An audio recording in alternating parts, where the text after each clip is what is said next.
কি অপরাধ ছিল তৃতীয় শ্রেণীর ছাত্র নাহিদ ইসলামের? শুধুমাত্র একটি ফুটবল খেলাকে কেন্দ্র করে খেলার মাঠেই মারধর করে ছেলেটিকে দুনিয়া থেকে বিদায় করে দেন। বাড়িতে ফেরা হলো না এই নাহিদ ইসলামের। মা বাবার আহাজারিতে পুরো এলাকার আকাশ বাতাস ভারী হয়ে পড়েছে। এলাকাবাসী বলছে সামান্য একটি তুচ্ছ ঘটনাকে কেন্দ্র করে দুইজন যুবক মিলে এই তৃতীয় শ্রেণীর ছাত্র এই নাহিদ ইসলামকে গলা টিপে মারধর করতে করতে ফুটবল খেলার মাঠেই, প্রাথমিক বিদ্যালয়ের মাঠেই তাকে নিস্তেজ করে ফেলা হয়। তারপর সেখান থেকে এলাকাবাসী ছেলেটিকে হসপিটালে নিলে চিকিৎসারত ডক্টর ছেলেটিকে দুনিয়া থেকে বিদায় হয়ে গেছেন বলে ঘোষণা করেন। দর্শক শ্রোতা, এই চাঞ্চল্যকর ঘটনাটি ঘটে যায় নাটোরের সিংড়া উপজেলায়। স্ক্রিনে যে ছেলেটির ফটো দেখতে পাচ্ছেন, এই ছেলেটির নাম হচ্ছে নাহিদ ইসলাম। ছেলেটি তৃতীয় শ্রেণীর ছাত্র। দর্শক শ্রোতা, ঘটনার দিন ওই প্রাথমিক বিদ্যালয়ের মাঠেই ফুটবল খেলা চলছিল। ছোট বাচ্চা কাচ্চারা ফুটবল খেলছে, তাদের খেলা দেখে ছেলেটি খেলার ইচ্ছে জাগে, শখ জাগে, আর সেই খেলাই তার জীবনে কাল হয়ে নামে। দর্শক শ্রোতা, ছেলেটি খেলার মাঠে খেলতে নামলে পঞ্চম শ্রেণীর দুইটি ছাত্রর সাথে ছেলেটির সাথে বাকবিতণ্ড হয়।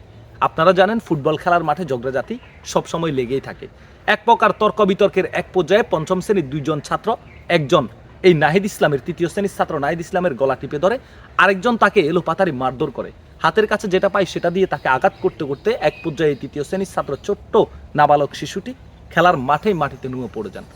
তারপর এলাকাবাসী, ঘটনাস্থলে যারা ছিল তারা দৌড় দিয়ে এসে ছেলেটিকে সেখান থেকে উদ্ধার করে এবং তাকে সাথে সাথে হসপিটালে নিয়ে যাওয়া হয়। হসপিটালে নিয়ে গেলে চিকিৎসারত ডাক্তার ছেলেটিকে মৃত ঘোষণা করেন।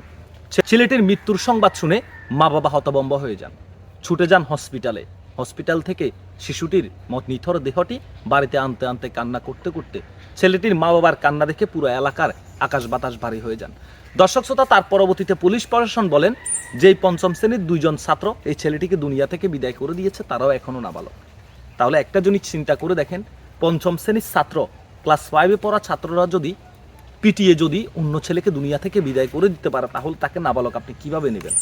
আমি বলবো অপরাধী, সে হোক নাবালক, সে হোক সাবালক। আজকে বাংলাদেশে শুধুমাত্র এই আইনটির কারণেই কিন্তু প্রতিনিয়ত অঘটন ঘটে যাচ্ছে। 16-17 বছর বয়সী, 14-15 বছর বয়সী, 13-14 বছর বয়সী ছেলেরাও কিন্তু বিভিন্ন অনৈতিক কাজে জড়িত, মাদক ব্যবসার সাথে জড়িত, নারী দর্শনের সাথে জড়িত, নারী কেলেঙ্কারির সাথে জড়িত, মানুষ খুনের সাথে জড়িত, গুমের সাথে জড়িত, হত্যার সাথে জড়িত, চুরির সাথে জড়িত, ছিনতাইয়ের সাথে জড়িত। তাহলে আপনি তাদেরকে নাবালক হিসাবে কি দেখবেন? আমি বলবো বাংলাদেশে অবিলম্বে একটি আইন করা দরকার, যে আইনটি 12 বছর হলেই, 12 বছর ঊর্ধ্বে যেই ছেলে অপরাধ করবে তাকে অপরাধী হিসাবে গণ্য করা হবে। ক্লাস 5-এ পড়ে নাবালক বলে ছেলেগুলোকে আজকে ছেড়ে দেওয়া হচ্ছে।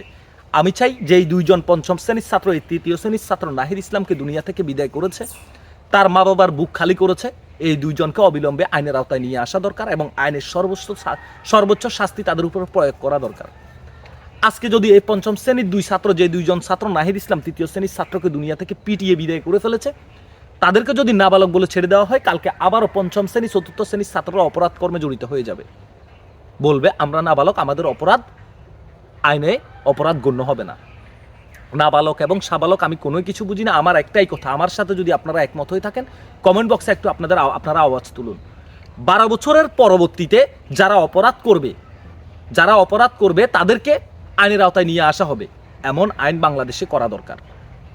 নাবালক বলে অনেক অপরাধী আজকে অপরাধ থেকে মুক্তি পাচ্ছে। এই যে কিশোর গ্যাং বলেন, ওই গ্যাং বলেন, সেই গ্যাং বলেন, বাংলাদেশে গ্যাংয়ের অভাব নাই।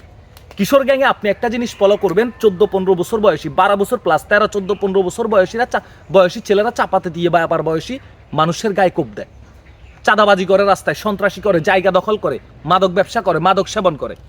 আর আইন এদেরকে নাবালক বলে আজকে তাদেরকে অপরাধমূলক কাজে সহযোগিতা করছে।